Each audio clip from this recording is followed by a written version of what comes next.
Welcome to the Breckenridge Zone's eCast of the BareFacts for October 19th, 2011.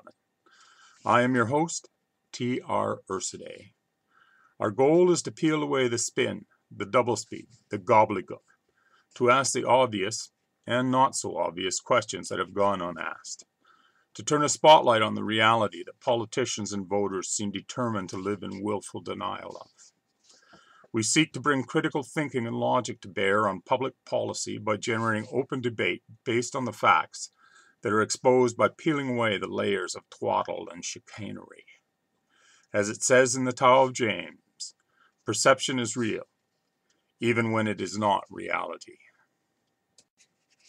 Have you heard the TELUS ad patting themselves on the back for their generosity? The one that goes, "Every customer helps us give where we live." With the usury rates TELUS charges for wireless, internet, and cable, TELUS certainly has a lot of money to try to buy a better public image. And while their efforts to buy a better image helps local charities, I would rather they focused on improving their image through good management that would lower the price of wireless to the levels in other developed nations. Of course, nobody should get their hopes up of that happening since current management has proven themselves incapable of deriving the company's profits from sound management rather than the easy expedient of usury rates. Did you know you can't cash a check at the TD branch it is drawn on anymore? You have to go to your own bank or the TD branch you bank at to cash it, even though the TD branch it is drawn on is the one with all the records and that has to clear the check. If you don't have a bank account, you end up dealing with those bloodsuckers, the check cashing payday loan sharks. Does kind of make one wonder if the banks own any interest in the check cashing payday loan sharks. This behavior does say banking regulations need overhauling. Bank executives make bad decisions that lose hundreds of millions of dollars and nobody loses their jobs. They do not even lose their million-dollar bonuses. The shareholders are not affected because the bankers make up any losses and boost profits by taking it out of the hides of customers by jacking fees. It is time to stop the banks using customers to pay for executive and management's bad business decisions and require the banks to make their profit from good business management. Watching global news' late news and catching the CTV news Sunday night clearly demonstrates that people are living in willful denial of reality. Or perhaps it would be more accurate, given the level of the denial of reality, to speak of people being delusional. And the news broadcasters, if they are not also delusional, are encouraging and enabling people to continue to dwell on their delusions. Broadcasters have failed to remind those complaining about cuts or demanding new increases in spending that the people voted to cut $475 million out of our current year's budget. So no one should be surprised that funding is being cut and there is no money to fund new programs or expenditures. Why are the broadcasters giving the NDP a free ride?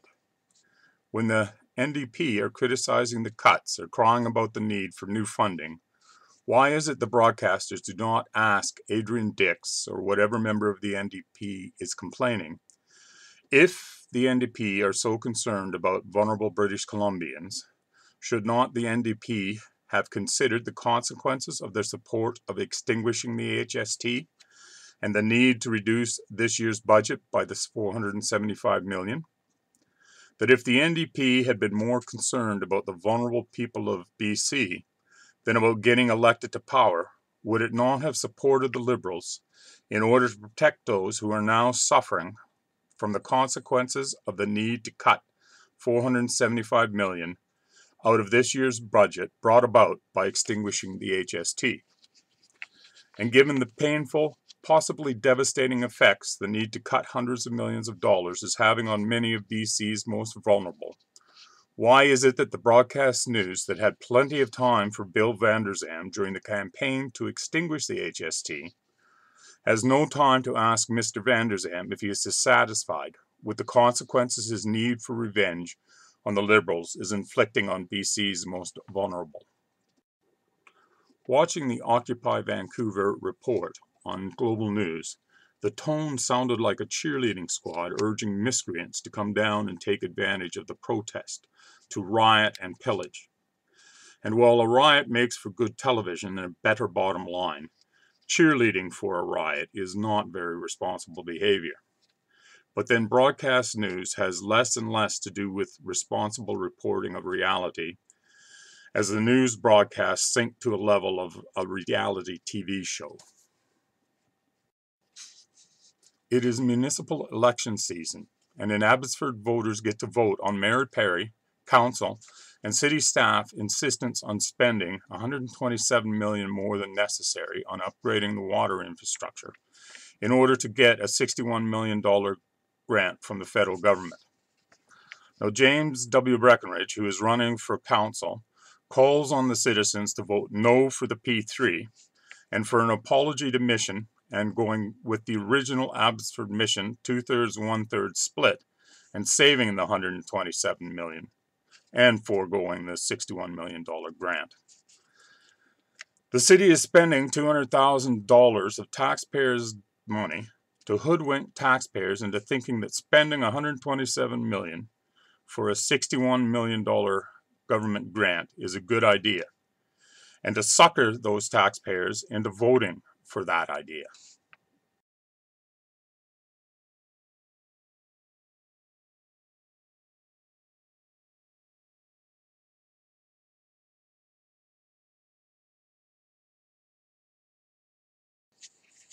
Of course, this is the same Abbotsford mayor and council who, when a law designed to protect the citizens of Abbotsford from council sticking them with million-dollar subsidies to a private business got in council's way, pulled a fast one and circumvented the law rather than obey it. The result of which is the Abbotsford taxpayers being taken to the cleaners by a council who is supposed to manage taxpayer dollars responsibly and soundly, not shaft the taxpayer.